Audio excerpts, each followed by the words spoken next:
Morning students. Summer vacation के बाद हमने चैप्टर 12 स्टार्ट किया था लखनवी अंदाज। लखनवी अंदाज में मैंने आपको चैप्टर की थोड़ी सी समरी और इंट्रोडक्शन बता दी थी कि कैसे एक व्यक्ति अपने नवाबी शान व शौकत को दिखाने के लिए, नवाबी शान का झूठा दिखावा करने के लिए किस तरह का व्यवहार करता है। मुफस्सिल की पैसेंजर ट्रेन चल पड़ने की उतावली में फुंकार रही थी। आराम से सेकंड क्लास में जाने के लिए दाम अधिक लगते हैं। दूर तो जाना नहीं था। भीड़ से बचकर एकांत में नई कहानी के संबंध में सोच सकने और खिड़की से प्राकृतिक दृश्य देख सकने के लिए टिकट सेकंड क्लास का ही ले लिया। पैसेंजर ट्रेन जो थी वो चलने वाली थी और सेकंड क्लास की टिकट के लिए ना दाम मतलब कॉस्ट ज़्यादा लगती है। लेकिन लेखक कह रहा था कि मेरे को वैसे तो ज़्यादा दूर नहीं जाना था तो मैं सेकंड क्लास अवॉइड भी कर सकता था, लेकिन मैंने सेकंड क्लास का टिकट इसलिए लिया क्योंकि जो लेखक लोग होते हैं ना उनको एकांत में बैठने से लेखन के विचार आते रहते हैं। तो वो लेखक कहता है कि मैं एकांत में बैठकर लेखन के लिए और खिड़की में प्राकृतिक दृश्य देख सकने के लिए यानी सुकून और शांति के लिए लेखक ने सेकंड क्लास का टिकट खरीदा। गाड़ी छूट रही थी। सेकंड क्लास में एक छोटे डिब्बे को खाली समझकर जरा दौड़कर उसमें चढ़ गए। अनुमान के प्रतिकूल डिब्बा निर्जन नहीं था। निर्जन मतलब जन रहित, निर्जन नहीं था। एक बर्थ पर लखनऊ के नवाबी नस्ल के एक सफेद पोश सज्जन बहुत सुविधा से पालथी मारे बैठे थे। अब वो पूरा डिब्बा खाली नहीं था, मतलब लेखक अकेले नहीं थे उसमें एक और व्यक्ति थे जो नवाबी वेशभूषा से, अपने पहनावे से नवाब लग रहे थे। सामने दो ताजे चिकने खीरे तौलिए पर रखे थे।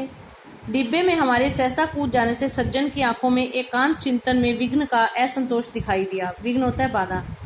अब वो जो व्यक्ति थे ना वो बड़े इत्मीनान से, शांति से बैठे थे और उनको ये था कि मैं अपने खीरे को काट के खा लूंगा, लेकिन लेखक के आने से उनके एकांत में बाधा पैदा हो गई और कुछ उनको ये भी लगा कि खीरा खाना जो है वो एक कोई बहुत ज़्यादा सम्मान की बात नहीं है, या खीरा जो है वो बहुत सस्ती सी एक वस्तु है जिसको किसी के सामने खाना शोभा नहीं देगा।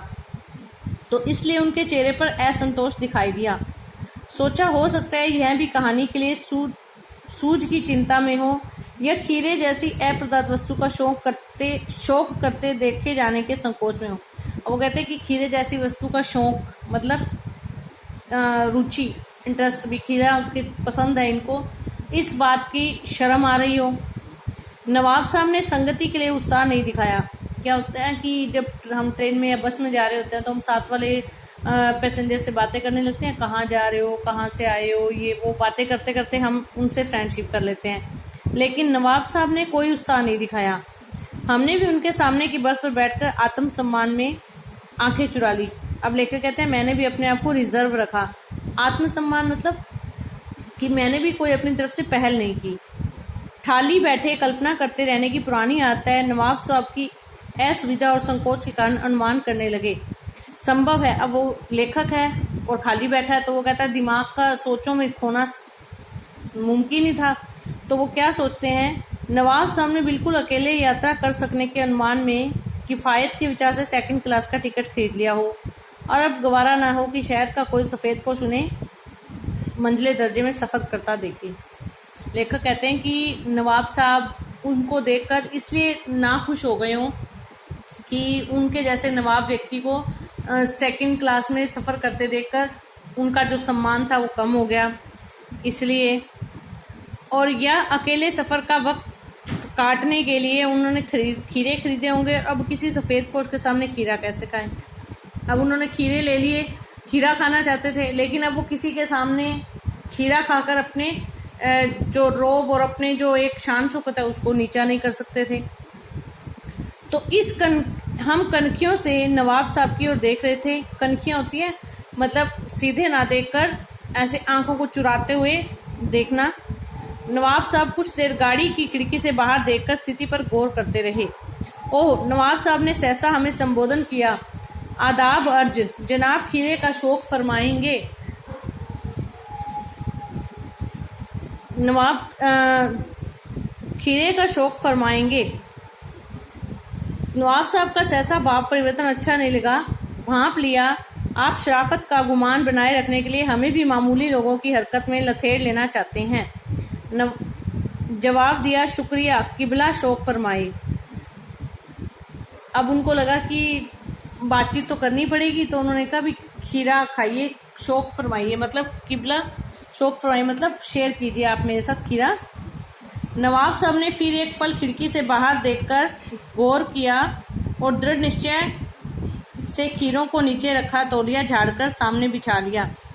सीट के नीचे से लोटा उठाकर दोनों खीरों को खिड़की से बाहर धोया और तौलिए से पोंछ लिया। जेब से चाकू निकालकर दोनों खीरों के सिर काटे और उन्हें गोद कर झाग निकाला। खीरा ना कड़वा ना हो इसलिए क्या किया जाता है, उसको ना सिरे से काट के ना थोड़ा सा मसला जाता है, उसका कड़वापन निकल जाता है, कहते हैं ऐसे करने से।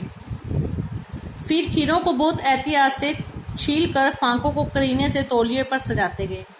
अब उन्होंने नवाब साहब ने क्या किया, अपना तौलिया निकाला, उस पर खीरे रखे और उनको छीला और उनको सिरे से काट कर मसल कर झाग निकाली। अब उन्होंने उस खीरे की फांके स्लाइड्स काट काट कर तौलिए पर सजाई। लखनऊ स्टेशन पर खीरा बेचने वाले खीरे के इस्तेमाल का तरीका जानते हैं। ग्राहक के लिए जीरा मिला नमक और पिसी हुई लाल मिर्च की पुड़िया भी हाजिर कर देते हैं। खीरे के साथ वो क्या करते हैं, लाल मिर्च और नमक की पुड़िया भी देते हैं। नवाब साहब ने बहुत करीने से खीरे की फांकों पर जीरा मिला नमक और लाल मिर्च को की सूखी बुरक दी। अब वो जो स्लाइडें काटी थी ना, उन्होंने पीस काटे थे, उनके ऊपर उन्होंने बड़े अच्छे तरीके से नमक मिर्च और जीरा वो बुरक दी, छिड़क दी। मतलब उनकी प्रत्येक भाव भंगिमा और जबड़ों के स्फुरन से स्पष्ट था कि इस प्रक्रिया में उनका मुख खीरे के रसास्वादन की कल्पना से प्लावित हो रहा था। प्लावित हो रहा था मतलब मुंह में पानी आ रहा था। जब हम कोई अपनी अच्छी फेवरेट चीज खाने के लिए तैयारी करते हैं तो हमें उसे देख देख कर मुंह में पानी आ जाता है ना, तो ऐसे ही अब वो तैयारी की ना उन्होंने, तो इस पूरी प्रक्रिया में लेखक कहते हैं कि उनके चेहरे से साफ स्पष्ट हो रहा था कि उनके मुंह में खीरे के रसास्वादन, खीरे के रस के स्वाद से उनके मुंह में पानी भराया था। हम कनखियों से देखकर सोच रहे थे कि मियाँ रईस बनते हैं, लेकिन लोगों की नज़रों से बच सकने के ख्याल में अपनी असलियत पर उतर आए हैं।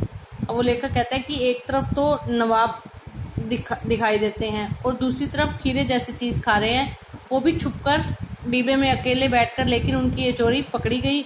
लेखक के डिब्बे में आने से उनका ये जो सच था वो सबके सामने आ गया कि वो खीरा खाने का शौक रखते हैं। तो बाकी का चैप्टर हम कल करेंगे। धन्यवाद।